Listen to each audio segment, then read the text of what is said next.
So the topic is legal policies, and it says municipal governments can implement and change bylaws related to land taxation, zoning, building codes, planning and development restrictions. These kind of changes could influence the cost associated with property ownership, specific use of land, ability to develop, and even annexation rights. This may decrease or increase the value of the affected property and demand for that property.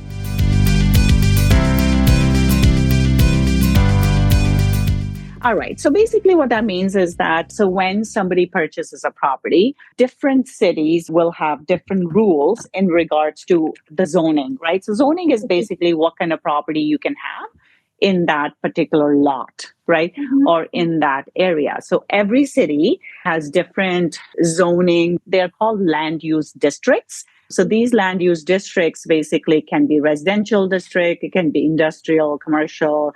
So they have given them different names. And those in each area, they can have different bylaws, which means different rules, right?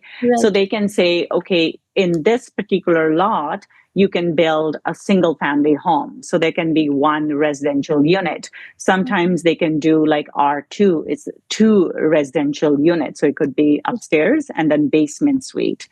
Or it could be R3, which is 3 units. So it would be upstairs, downstairs, basement, and then a garage suite, for example, right? And then it goes up from there, R7, R20. So basically on that lot, then you can have a 20-unit apartment building, right? So that's how the zoning bylaws work. So the city decides how many units, what type of units, what type of property is allowed in a particular area or in a particular lot, right? So for example, recently I was talking to my mom and she was like, oh, our property is now in a commercial zone. So their area is changing.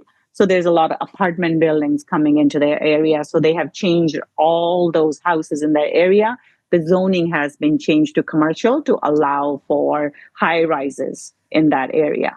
Right? So that's what that's referring to, is that city can change the zoning regulations and they can decide kind of what they're going to change it to.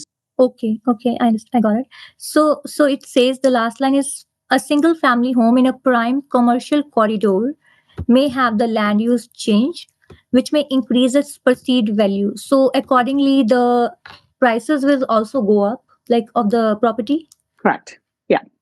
I was giving my mom's example, right? Their property, it changed to commercial. So somebody came and offered them $3 million for the property, right? Which is not the value of the property. It's the value of the property because they can then tear the house down and they can build multi-family, right?